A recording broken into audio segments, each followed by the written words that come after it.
Welcome back, everybody. Derrick Sue, your East Oakland advocate.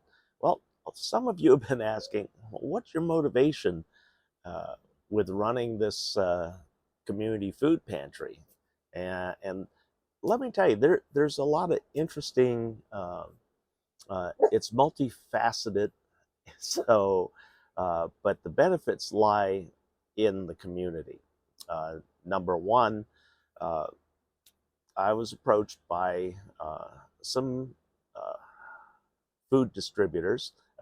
Number of years ago, it was Alameda County Food Bank was one of them, and that was because of COVID back in 2020. Alameda County Food Bank would drop a load of food here once a week to feed the homeless because they saw so many people here, and we didn't have the resources to go to them, so they brought it to us and dropped it off. And then that's why um, we had a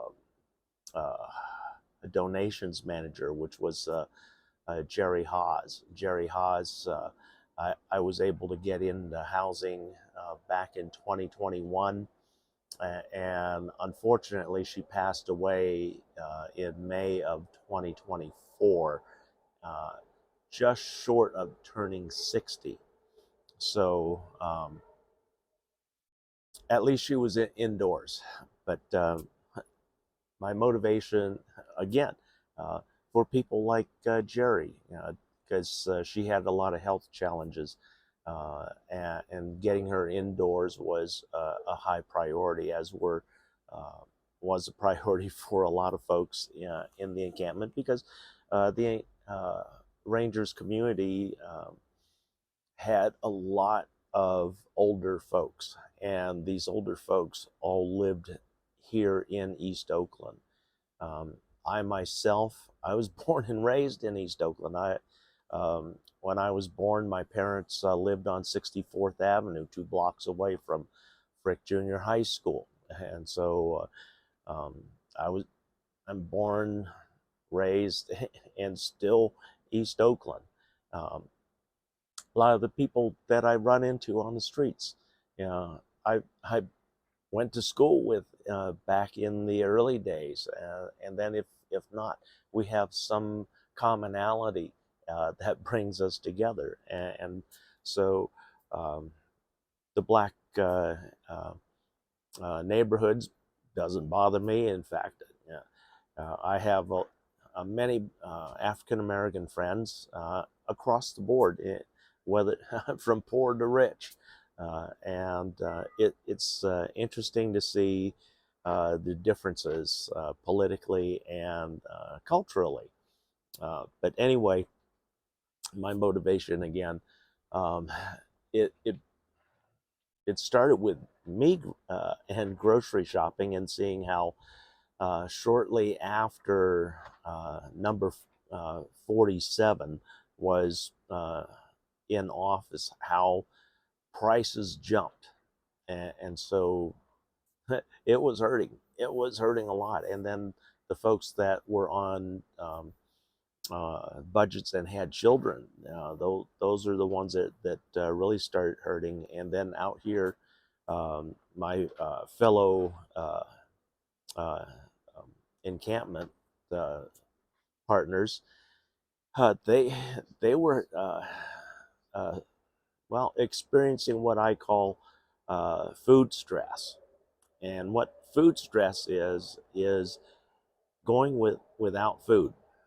And you can do it for a night, 2 nights, 3 nights, but believe me, by the fourth night, you know, a person's mind uh, gets altered because of the lack of sugar, proteins, and being fed. So they tend to do really bad things, and not the best things in their interest, or those that don't have the courage to steal. Uh, they cut back to a point where they're it's very difficult. And so I see that right here within my own encampment. with the 8 other folks that live alongside here. And then we have a lot of folks along Holly that have been here a while, and so they're struggling also. And then we have a lot of move-ins on 75th Avenue, and so we're getting to know each other. And the thing that this food pantry does, it creates a community, a community of goodwill, um, and um, it builds closeness and close ties. And the thing that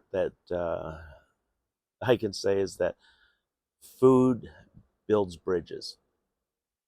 Food builds bridges, because people who don't want, or in the past had not been as friendly, or for whatever reason, suddenly see everybody getting a lot of food and a lot of good food, and they want to participate too. And so they find out, they just come in, and then they find, wow, this is a very low barrier access to food. Nobody asks any questions about them other than their name. How are you doing? Where do you live? You live in the area, and just real basic stuff. There, and on at times they don't have to answer if they don't want to. So which is fine. And it's a matter of building trust, because so many people on the street have been backstabbed and screwed over by the establishment, city of Oakland, Alameda County, the deputy sheriff's office, and many other things. And so there, you have to build trust, and that's where I have the advantage. I can build immediate trust because I'm one of the folks, and what I say now becomes very viable for a lot of folks. And the projects that we've been able to put together, and that we're pushing forward for the permanent housing through Measure W funding, because there's a lot of opportunities here, and there's more than enough funding already accumulated in the Measure W funds, which have just been okayed for distribution. But then the problem is that they don't have the oversight, and the oversight requires that there be homeless people involved in the distribution process, who gets approved and who does not get approved, and that hasn't even started yet. So that's one of the holdups recently.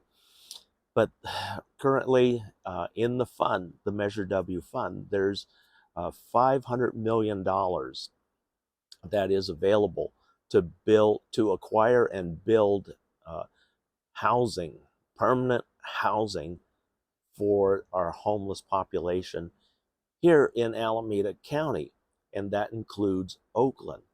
But the Alameda County supervisors want to redirect $390 million of the $500 million that's sitting in there to projects other than housing the homeless. And they are not specific as to what those projects and programs may be. Just that they want to take $390 million of our money that the Alameda County taxpayers approved back in 2020. And what Measure W did was create $1.5 billion in generated tax revenue from retail sales of all goods in Alameda County that is normally taxed. And so the tax was 0.5%, so 0.005. And so it was a very small amount. But then if you think about all the buying that goes on in Alameda County, that adds up very quickly. and from 2021 to current 2025, back in April, $500 million has been collected for distribution. But then there was a lawsuit over the legality of Measure W, which we expected. And because it's always one of the roadblocks, say, well, it can't be legal, it's not constitutional, no.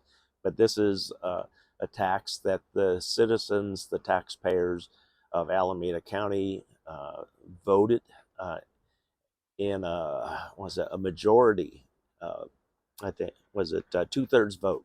It was a 2/3 vote, and it just passed. And that's because it was a self-imposed tax, and so that's why it required a 2/3 majority. So that money could be going to a couple of projects, and both the projects I have outlined.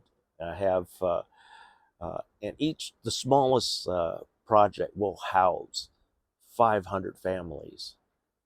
500 families. And it's not a stupid program like what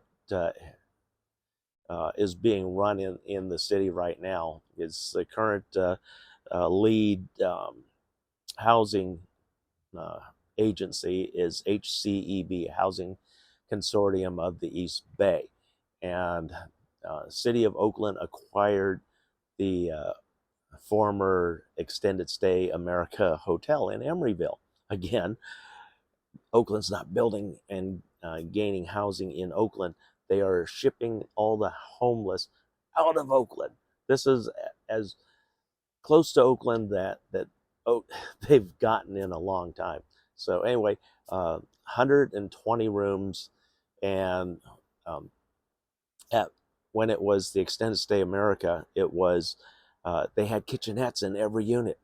And because HCEB is such a control freak, and the way that they operate is like a prison, that they're currently ripping all the kitchenettes out of all the units at the Mandela House.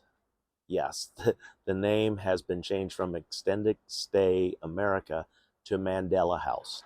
And it's just over the Oakland border in Emeryville, in the big shopping plaza out there. You know where Extended Stay is. But it's pretty sad.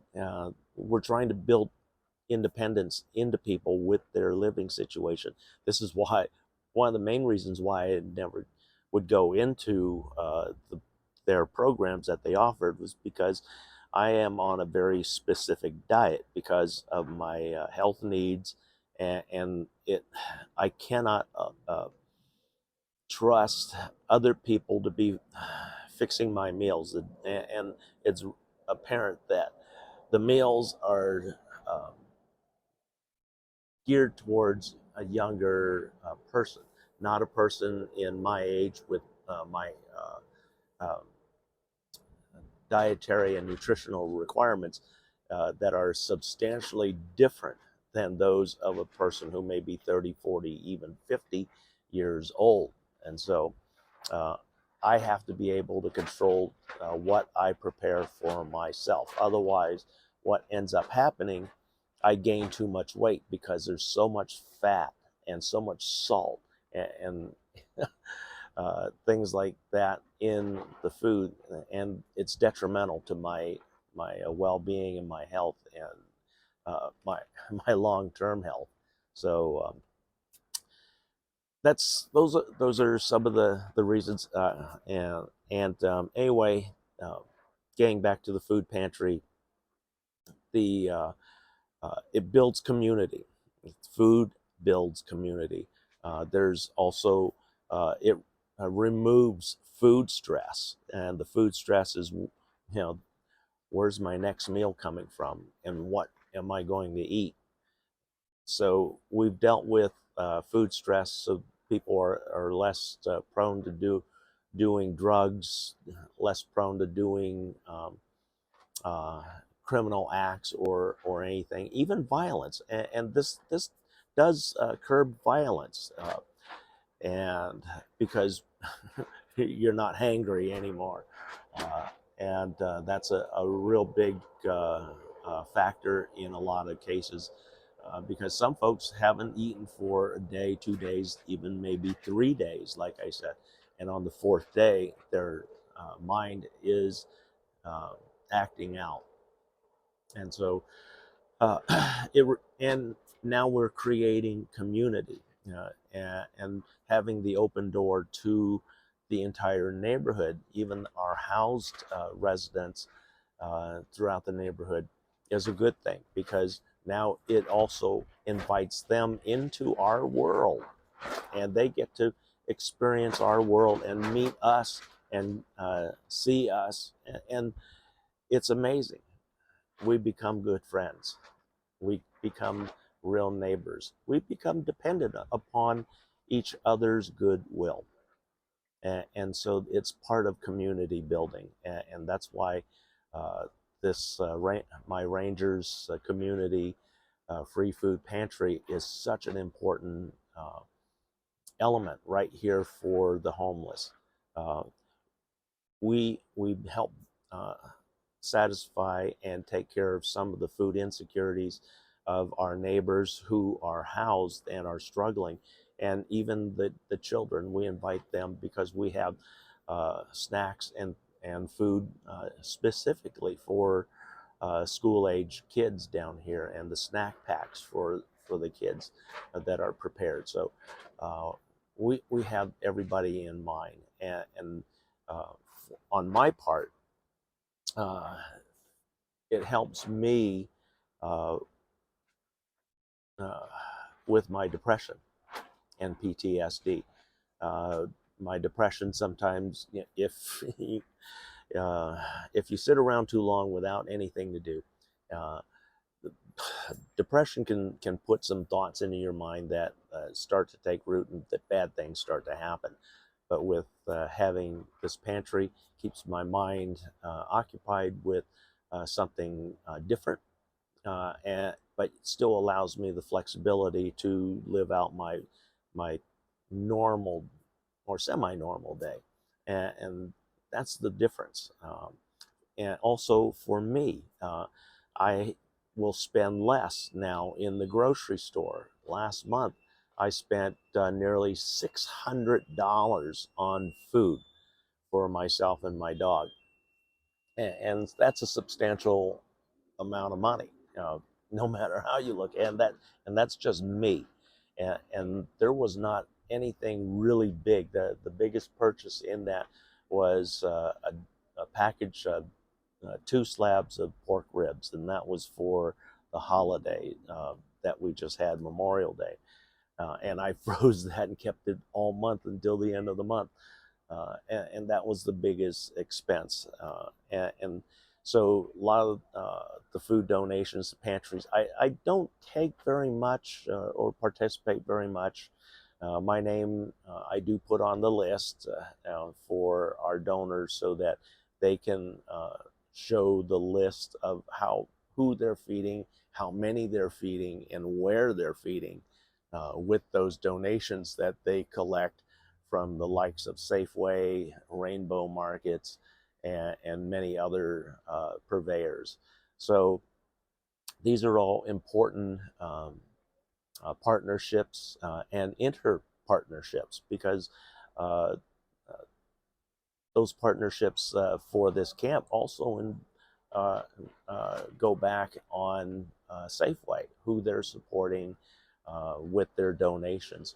But a lot of these big corporations, they're allowed up to a 10% donation factor uh, based upon their gross sales. So it's real important that they have some deductions. This helps them because while the packages say 50% off, the actual corporation is able to write the entire donation off, including their profit that was in the original price. So they're writing it off at full tilt shelf price, rather than the discounted price that you see on the packaging. And that's advantageous for the corporations because it helps them to pay less taxes.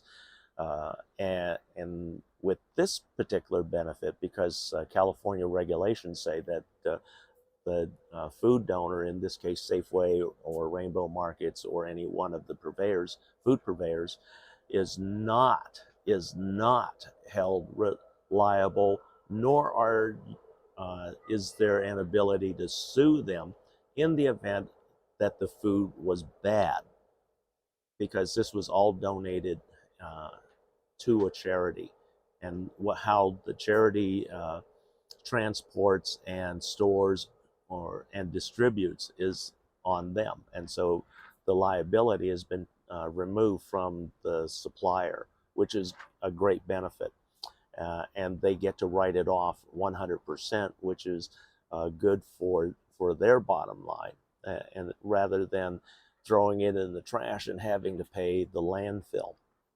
So it's there there's a win-win-win situation for everybody involved in this. And the food pantry, the housed and unhoused folks, we create a very close community. We have good communications. There's less misunderstandings. There's less violence in the neighborhood.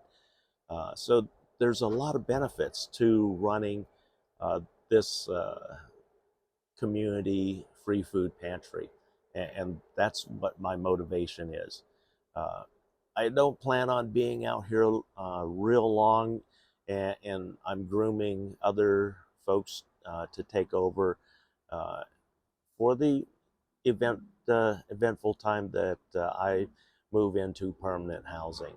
But that's what's going on. That's my motivation for running the free food pantry here at 873 77th Avenue. We're currently open to assist you from 9 in the morning till 9 at night. And if you don't see anything on the exterior table, call for me. I'm right usually inside, or I'm real close by, because I store a lot of stuff in my personal refrigerator so that it doesn't spoil. I have meats, prepared meals that will go directly into a microwave. 2 minutes, you're eating. I have dairy products. I'm out of eggs once again. The eggs go really quick once people find out we have eggs. And we have a lot of other dairy products like cheeses, fancy cheeses, in fact. So there's a lot of opportunity for different foods. We get a wide variety of food products that normally would end up in landfill, or instead it's landing here on our tables before the expiration date. And like I said, we have meats. I freeze the meats right away. We have prepared sausages that come in regularly. What's been coming in the last three deliveries was a huge uh, crates or cases of fish sticks and fish fillets. I mean, nice fish fillets. They're about 4 inches, about 4.5 inches, 4.5 inches. So bigger than a hamburger, and much better for you. And so the fillets usually go pretty quick, but I usually try and keep some for other folks. So if you're coming in and you're in need, ask if I still have the fish fillets.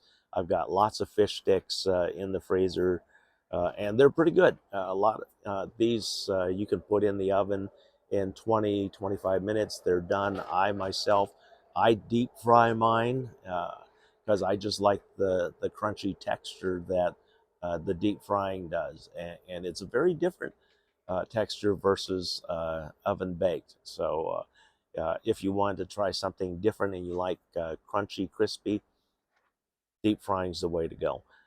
But the food pantry helps me with the expenses.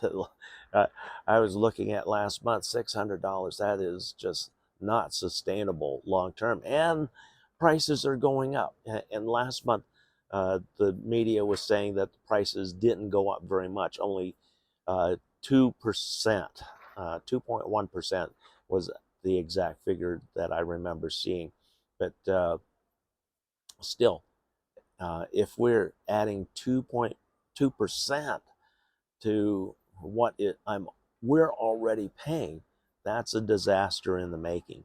And I know that we'll be seeing more folks coming into this food pantry as more and more word gets out in the neighborhood, and we're welcoming that. We're expecting 2 refrigerators to be dropped off here, and that one refrigerator will hold nothing but prepared meals ready to eat, and then the other refrigerator will be holding the meats, the cheeses, the dairy products, produce that needs refrigeration. So things are going real well. And those, how are you going to run all that? Well, I have solar. I operate my entire shelter with a solar generator and solar panels.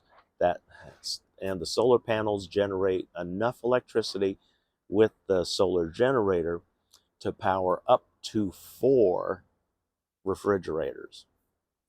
And right now there's only 1. And then I'm going to have 2 added, so that'll be 3. And we're still going to be fine. And so that's the part that is very difficult in establishing a community free pantry. The electricity, who's going to supply, or how is it going to be supplied? This is the only food pantry in Oakland that is 100% powered by solar. So we're clean energy here. So hopefully that clears up a lot of stuff and questions for a lot of you. Yes, I benefit some, but the community benefits more. And this also, by creating a very close community with our housed neighbors and with unhoused neighbors, there's less disputes, fewer misunderstandings, and more respect for each other. This is part of community building, and this also helps to deal with the crime. Thanks for joining me today. We'll be right back.